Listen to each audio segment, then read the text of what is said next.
tous, et bien aujourd'hui c'est ma toute première vidéo en ligne, mon premier avis sur un livre filmé. J'ai décidé pour me lancer pour la première fois de vous parler d'un livre en particulier qui me tient à cœur. Il s'agit de ce livre, Le Miroir du damné de Frédéric Livins et Jean-Baptiste Leblanc. Voilà, je pense qu'on le voit plutôt bien. Ce livre me tient à cœur puisque en fait, il m'a été offert par les deux auteurs, Frédéric et Jean-Baptiste, que j'ai rencontrés il y a quelques années lors d'une séance de dédicace. J'ai passé un bon moment avec ces deux personnes et aujourd'hui ce livre m'a vraiment touchée, ça a été un beau cadeau. Alors, je vais vous parler un petit peu du livre, tout d'abord l'histoire. L'histoire, ça relate la vie des habitants de la petite ville de Tarsac. Petit village même, c'est très petit, tout le monde se connaît, rien ne se passe sans que quelqu'un soit au courant, jusqu'au jour où arrive un meurtre très sauvage, très barbare, très violent, et s'ensuit toute une série de meurtres autour duquel il n'y aura pas de lien apparent entre les victimes, et personne ne comprend ce qui se passe, tout le monde craint le pire, et on voit ressurgir aussi de vieux démons, de vieux secrets enfouis dans l'histoire qui vont nous amener à découvrir un petit peu le passé de Tarsac et vont nous emmener vers un univers auquel on ne s'attend pas franchement quand on commence le livre. Voilà, donc je vais vous décliner mon avis sur ce livre en plusieurs parties.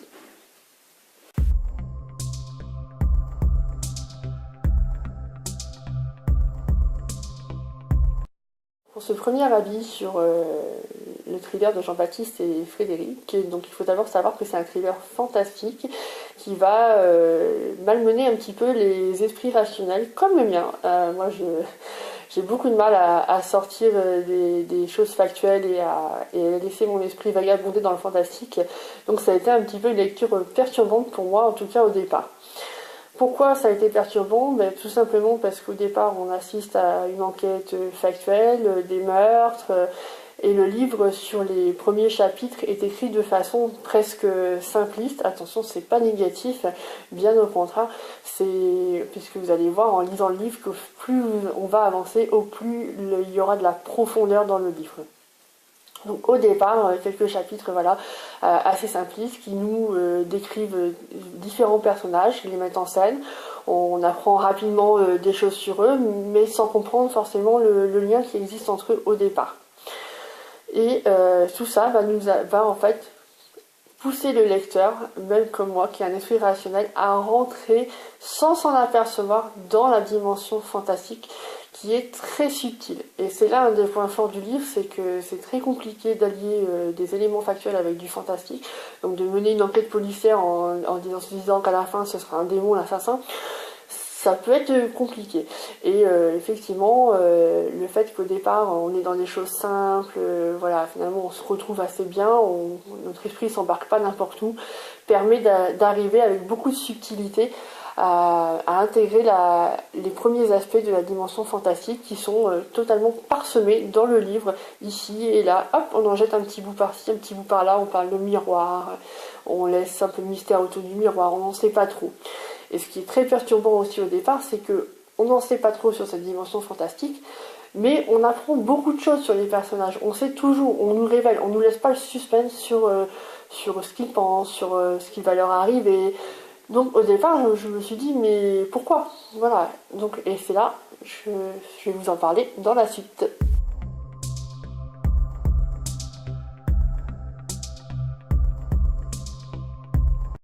Alors, je reprends donc sur ces personnages sur qui on en apprend beaucoup. Effectivement, on découvre Calvin, Lucie, Henri, Suzanne, Martin Fable, le docteur Rondin, Franck Modène, des choses comme ça.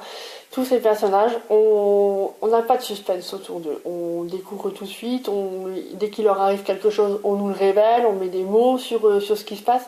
On ne nous laisse pas le loisir de supposer, de présumer, de ce qui a pu se passer.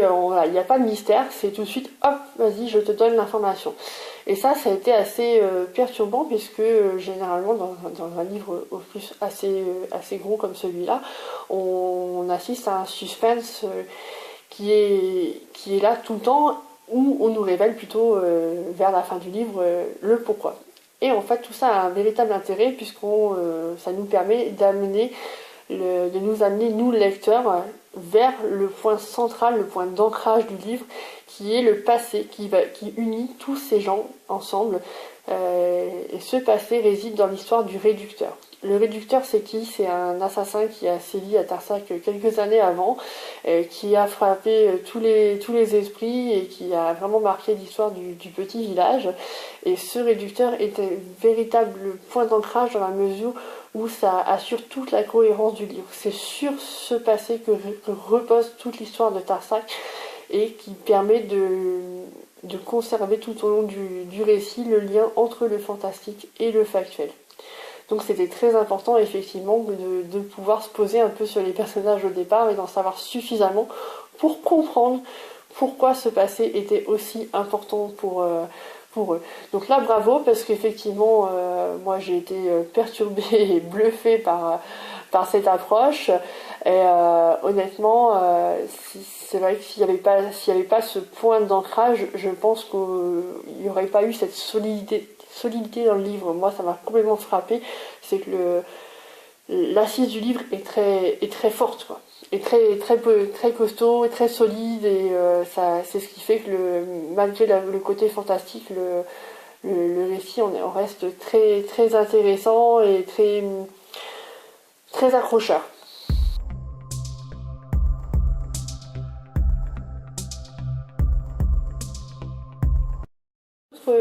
Point qui m'a beaucoup interpellée et que j'ai particulièrement apprécié dans ce livre, c'est un personnage en particulier qui est le policier de Toulon, Gérald de Courtas.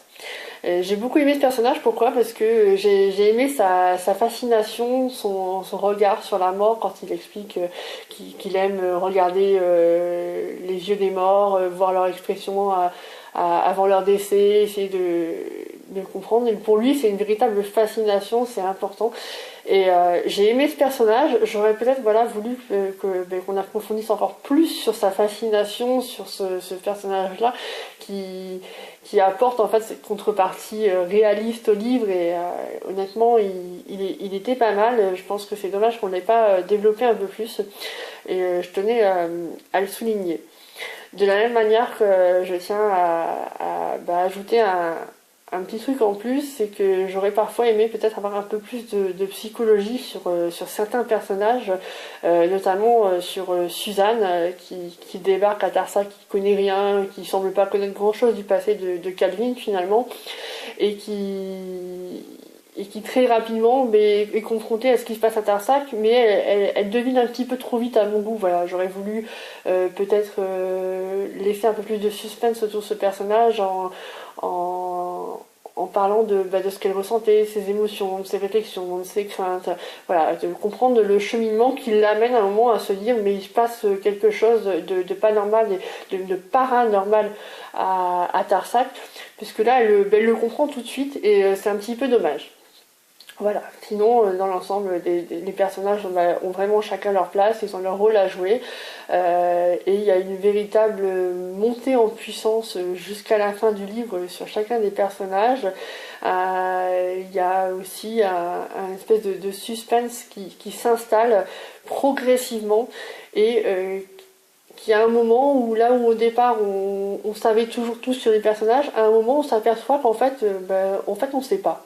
Voilà, tout simplement on ne sait pas pourquoi, parce qu'à chaque fois qu'on a l'impression que la police tient une piste, et il y a un retournement de situation, un changement de voilà, c'est presque le policier le coupable finalement, ou alors la victime supposée devient la coupable. Donc on ne sait plus, il y a un véritable, et là effectivement commence tout le suspense du livre et ça nous emmène vers quelque chose de très profond, de très intéressant et puis voilà, pour le coup on rentre pleinement dans la dimension fantastique et on en vient à se poser plein de questions. Honnêtement, moi je me suis interrogée à des moments, je me suis dit mais comment à un moment ils vont réussir à se dire bon il y a quelque chose de pas normal certes, comment ils vont trouver qui est l'assassin, et pourquoi, et comment ils vont s'en sortir surtout. Et ça, c'est vraiment sur la fin du livre où ça explose d'un seul coup. C'est que ça part dans tous les sens tout en restant hyper cohérent. Et honnêtement, moi, jusqu'à la dernière page, je me suis posé la question de savoir comment ils vont pouvoir lutter contre cet assassin finalement qui est insaisissable, qui n'est pas visible, qui n'est pas factuel, qui est totalement irrationnel, mais pourtant qui existe. Et là, vraiment, j'ai été stupéfaite, moi, par la fin du livre. J'ai aimé, je me suis même surpris à imaginer une autre fin avant de connaître la véritable issue du livre. J'ai imaginé le massacre de tous les habitants de Tarsac, il restait plus rien, des choses comme ça. Et bon, en fait, c'est pas ce qui se passe, mais j'ai pas été déçue puisque là, pour le coup, on nous tient en haleine jusqu'à la dernière ligne du livre.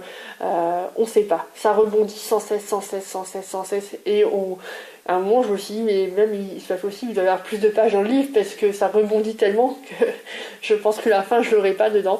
Mais si, je vous promets qu'on a une belle fin. Et donc, sur la globalité, moi, je félicite Jean-Baptiste et Frédéric parce que ce sont vraiment deux maîtres dans l'art et la manière d'amener le suspense et de garder ce qui fait leur authenticité à chacun, l'un qui allie réalité et fantastique, l'autre qui est fan d'horreur, de sang, de barbarie, de choses comme ça. Honnêtement, c'était un pari compliqué et je vous dis bravo, c'est vraiment réussi. C'est un livre qui est simple, hein, honnêtement, il n'y a pas de fioriture, il n'y a pas de, on surjoue pas dans le livre, vous avez pris les clichés du fantastique, vous avez parti de ça, vous avez rajouté des enquêtes, et au final, ça fonctionne. C'est des ingrédients qui se marient très bien pour un livre. Et je vous ai vraiment retrouvé l'un et l'autre. J'ai même parfois supposé qui avait écrit ce chapitre, qui avait écrit celui-ci. Et c'était un bon moment à passer. Je vous dis donc encore un très très grand merci à tous les deux. Et puis je recommande vivement cette lecture si vous avez envie de passer un bon moment, de sortir un petit peu de ce qu'on peut lire tous les jours, des romans ultra psychologiques, ultra profonds. Parce que là vous allez vraiment trouver à la fois de la psychologie, de la profondeur, mais de la légèreté également, et c'est ce qui en fait un livre très facile à lire.